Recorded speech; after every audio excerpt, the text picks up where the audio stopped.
What I've got here is a Casio FX603P, and this came after the 602 and the 601, which came after the 502 and the 501, and it just follows on from those calculators. It's got the same programming model. It's got more steps than either of those. It's got 6,144 when it's actually empty. And it's got an I/O connector here, which has got RS-232 on it and some other signals as well. So it's got a lot of I/O, and it's sort of standard I/O, not like the 6012 and 5012, because that's got its own sort of protocol on the little connector at the top.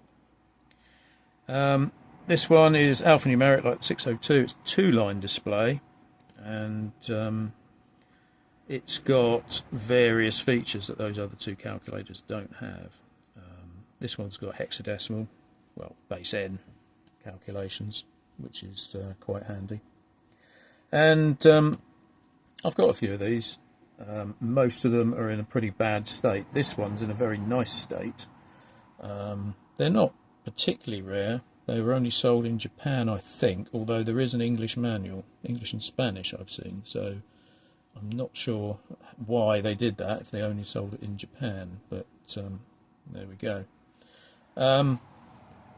Now, as I said, I've got a few of these, but what I haven't had up until now is one of these, and this is an FP-50, and this is a printer that has been made specifically for the 603, and you sort of pop it in its little cradle. Let's turn it off while we're doing that. And you've got to make sure it lines up, because it needs to line up with that connector there. And then you push it in and lock the little tab there.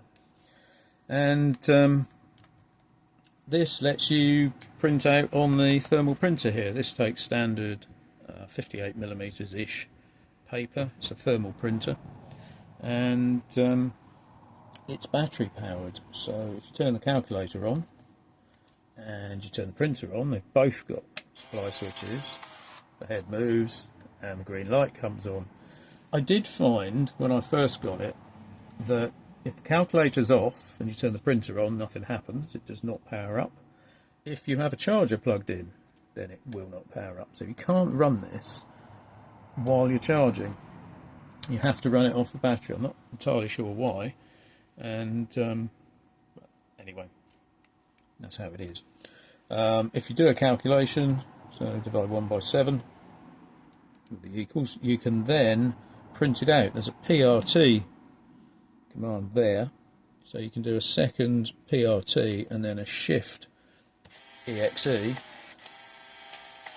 and it's printed out. That's a line feed button where the top sort of plastic film or whatever's disappeared on that, been worn out. There you go, that's the value. It's a bit dim at the moment, and I'm not really sure why. There might be an adjustment inside here, but I didn't want to fiddle with that too much at the moment. It's still sort of readable. It'd be nice if it was a bit darker. So the Shift XE is a hangover from the 502, where you could actually save the value that was on the screen to a cassette tape. Instead of saving all the memory registers, you only save the value in the X register. You can also do the same thing if you do a shift print the XE. It then prints out all the memories. So it's very similar to the cassette interface of the 502. I'll stop that. The batteries aren't brilliant in this, but I'm going to charge them for a little bit.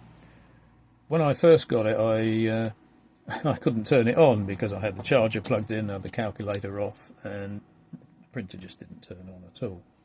So I took it apart, and inside this is immaculate. There's no battery corrosion at all. The batteries look fine. So I'm going to give it a go and see if they can charge up. The other thing I noticed about this was that, like the 201P, if you turn it over, there's a compartment here which comes off the corner of the case, just like the 201P, And the interesting thing is there's a label here which says push to open. Well, I've done that. And then eject. And down here it says ROM. And you're supposed to be able to eject a ROM somehow in here. But there is no ROM, there's no connector, there's no eject mechanism.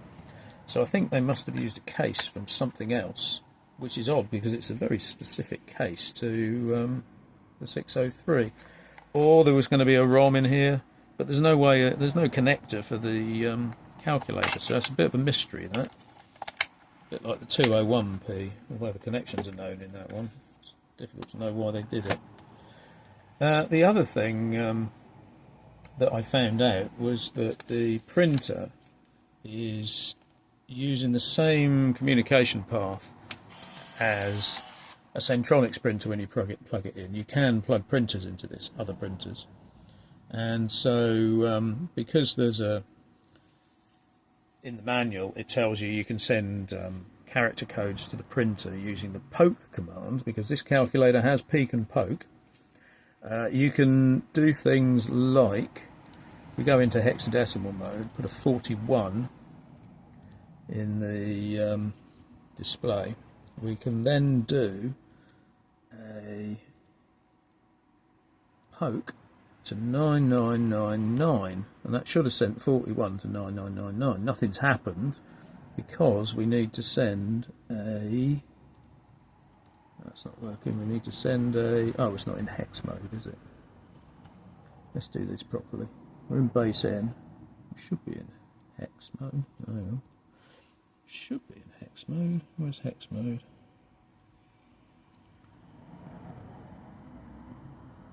There.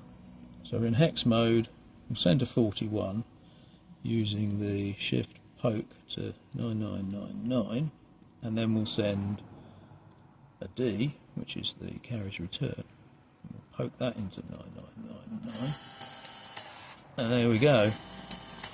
You can see, well, I can see, there's a, up there is actually, well, there's a bracket, which is what I sent before, and the A. So there is a chance here of being able to send control codes to the printer to do some extra, maybe graphical stuff. But at least you can get other characters out. So I wrote a little program. Let's go and have a look at it. Should still be in there. Here it is. A little program to send 255 characters to the printer and see what it printed. And these are the characters here. So there's some Japanese symbols, and then a big gap, and then some more symbols which are a bit more like graphics. There's a degree symbol there, I think, and various things. And then as you get down to the lower numbers, it heads off into there you go, standard ASCII ZYX, right the way down. And 0D is carriage return, so that works. So maybe there are other codes and you could actually plot graphs on there. That would be quite interesting. So I might experiment with that and see if I can work out what the control codes are for the printer. But yeah, I've been looking for one of these for ages, and finally got one. It makes it quite a nice little unit, especially if you want to print labels out. There's no way of attaching storage to it while it's in here, unfortunately, and the 603 relies on its own non-volatile memory internally, but I think maybe a gadget is needed to attach to the top and have SD cards and stuff, because I feel like writing some programs there.